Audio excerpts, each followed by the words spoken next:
സമർത്ഥനായ കരുത്തരായ നേതാവിനെയാണ് നഷ്ടമായിരിക്കുന്നതെന്ന് രമേശ് ചെന്നിത്തല അനുസ്മരിച്ച് സംസാരിച്ചിരിക്കുന്നു. ആഭ്യന്തര മന്ത്രാലയം നിലവിൽ ഇപ്പോൾ ഇതുമായി ബന്ധപ്പെട്ടുള്ള വിവരങ്ങൾ തേടിയിട്ടുണ്ട്. വ്യോമയാന മന്ത്രിയുടെ ഭാഗത്തു നിന്നും കേന്ദ്ര വ്യോമയാന മന്ത്രിയുടെ ഭാഗത്തു നിന്നുമായിരിക്കും ഔദ്യോഗികമായിട്ടുള്ള വിവരങ്ങൾ ലഭ്യമാവുക.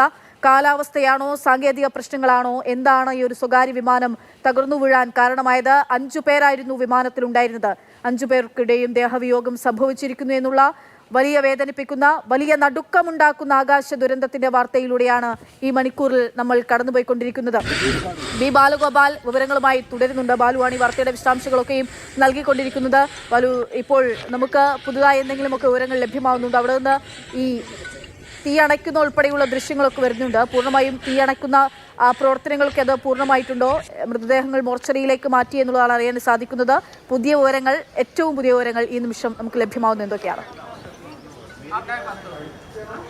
അക്ഷയ, പൂർണ്ണമായും തന്നെ തീ അണച്ചിട്ടുണ്ട്. ഈ സംഭവ സ്ഥലം പൂർണ്ണമായും തന്നെ ഇപ്പോൾ ഈ കോർഡൺ ഓഫ് ചെയ്തിട്ടുണ്ട്. കാരണം DGCയുടെ അന്വേഷണം ഇതുമായി ബന്ധപ്പെട്ട് നടക്കേണ്ടതായുണ്ട്. അതുകൊണ്ട് തന്നെ ആ മേഖല ഇപ്പോൾ കോർഡൺ ഓഫ് ചെയ്തിട്ടുണ്ട്. രാവിലെ ഈ അപകടം നടന്നതിന് തൊട്ടു പിന്നാലെ ആൾക്കാർ ആ പ്രദേശത്തേക്ക് എത്തിയിരുന്നു. കാരണം ഈ അപകടത്തിൽ ഞാൻ നേരത്തെ പറഞ്ഞിരുന്നത് പോലെ തന്നെ ഈ അപകടത്തിൻ്റെ സീക്വൻസിനെ കുറിച്ച് നമുക്ക് ഒന്നുകൂടി തന്നെ പ്രേക്ഷകരോട് പങ്കുവയ്ക്കാം.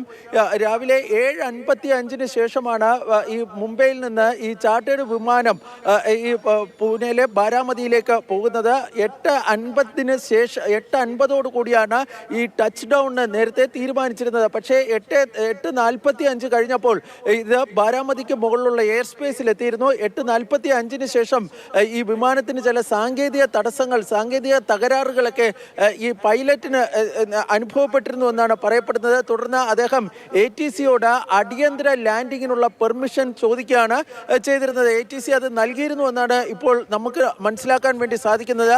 തുടർന്ന് ദൃക്സാക്ഷികൾ വിവരം അനുസരിച്ച് അതിവേഗത്തിൽ, അതായത് ഒരു വിമാനം സാധാരണ ലാൻഡ് ചെയ്യുന്നത് പോലെയല്ല, അതിവേഗതയിൽ ഈ വിമാനം ആകാശത്ത് നിന്ന് താഴേക്ക് ഈ കുതിച്ച് ലാൻഡ് ചെയ്യാനുള്ള ഒരു ശ്രമം നടന്നിരുന്നു എന്നാണ് ഇപ്പോൾ ദൃക്സാക്ഷികൾ പറയുന്നത്. പക്ഷേ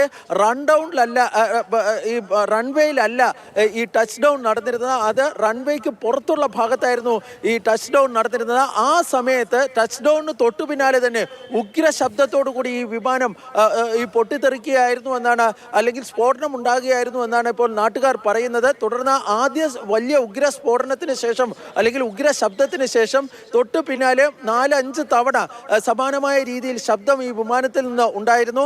ഇതേ തുടർന്ന് അവിടെ ഉണ്ടായിരുന്ന നാട്ടുകാരിൽ ചിലർ ഈ വിമാനത്തിന് സമീപത്തേക്ക് എത്തുന്നു. അത് ആ വിമാനത്താവളത്തിലെ ജീവനക്കാർ ഉൾപ്പെടെയായിരുന്നു വിമാനത്തിന് സമീപത്തേക്ക് എത്തുകയും ഈ വിമാനത്തിലുണ്ടായിരുന്ന 5 പേരെയും പുറത്തേക്ക് എടുക്കുന്നതിനുള്ള ശ്രമം അവരുടെ ഭാഗത്ത് നിന്നുണ്ടാകുകയും ചെയ്തിരുന്നത്. പക്ഷെ അവിടെ അവർക്ക് വലിയ വെല്ലുവിളിയായിരുന്നത് ഈ തീയായിരുന്നു. കാരണം ഈ വിമാനം ആ സമയത്ത് കത്തിപ്പടരുകയായിരുന്നു. ആ സമയത്ത് ഈ സ്വാഭാവികമായിട്ടും ഈ വിമാനത്തിൻ്റെ ഇന്ധനവും മറ്റും ഉണ്ടായിരിക്കാം. അങ്ങനെ കത്തിപ്പടരുന്ന ഒരു സമയത്താണ് ഈ നാട്ടുകാർ അവിടെ എത്തുകയും ഈ അജിത് പവാർ ഉൾപ്പെടെ 5 പേരെ വിമാനത്തിൽ നിന്ന് പുറത്തേക്ക് കൊണ്ടുവരുന്നതിനുള്ളൊരു ശ്രമം, അവരെ അവിടുന്ന് എടുത്തു മാറ്റുകയും മറ്റും ഉള്ള ശ്രമം നടന്നിരുന്നത്.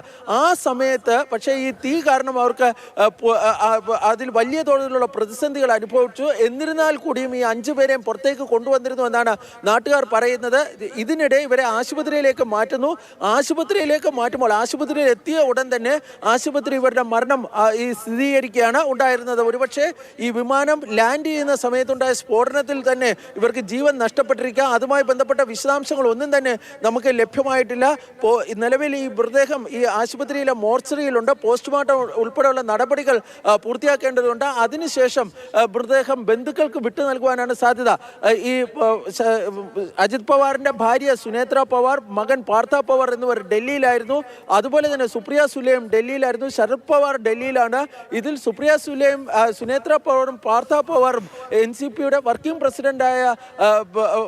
പ്രസിഡന്റ് പ്രഫുൽ പട്ടേലും നിലവിൽ ഈ ബാരാമതിയിലേക്ക് തിരിച്ചിട്ടുണ്ട്. 12 മണിയോടുകൂടി അവർ അവിടെ എത്തിച്ചേരുമെന്നാണ് അറിയിച്ചിട്ടുള്ളത്. മുഖ്യമന്ത്രി ദേവേന്ദ്ര ഫട്നാവിസ് ഉൾപ്പെടെ മഹാരാഷ്ട്രയിലെ പ്രധാനപ്പെട്ട നേതാക്കളൊക്കെ തന്നെ ബാരാമതിയിൽ ഏതാണ്ട് ഇതേ സമയത്ത് തന്നെ എത്തുന്നതായിരിക്കും. തുടർന്നായിരിക്കും ഈ സംസ്കാര ചടങ്ങുകൾ ഉൾപ്പെടെയുള്ള കാര്യങ്ങളിൽ ഒരു അന്തിമ തീരുമാനം എടുക്കുക.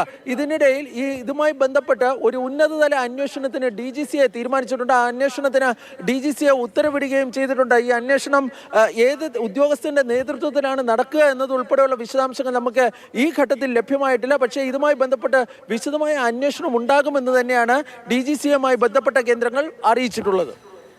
എങ്ങനെ അപകടമുണ്ടായി, മായി ബന്ധപ്പെട്ടുകൊണ്ട് ദൃക്സാക്ഷികൾ ഉൾപ്പെടെ നൽകിയിട്ടുള്ള വിവരങ്ങളുടെ അടിസ്ഥാനത്തിലുള്ള വിശദാംശങ്ങളാണ് ബി ബാലഗോപാൽ ഇപ്പോൾ റിപ്പോർട്ട് ചെയ്യുന്നത്. നിലവിൽ കേസിനെ അറിയിച്ചിരുന്നു അടിയന്തര ലാൻഡിംഗ് ഉൾപ്പെടെയുള്ള കാര്യം. പിന്നീട് അതിന് സമ്മതം കിട്ടിയിരുന്നു. പിന്നാലെയാണ് അടിയന്തര ലാൻഡിംഗ് നടത്തിയതെന്ന് മനസ്സിലാകുന്നു. എന്താണ് സംഭവിച്ചത് ഉൾപ്പെടെയുള്ള കാര്യങ്ങൾ ഇനിയും നമുക്ക് വ്യക്തമല്ല എന്നുള്ളത് തന്നെയാണ്. എന്തായാലും അതുമായി ബന്ധപ്പെട്ടുള്ള വിശദാംശങ്ങൾ ഔദ്യോഗിക വൃത്തങ്ങളിൽ തന്നെയാണ് സ്ഥിരീകരിക്കേണ്ടിയിരിക്കുന്നത്.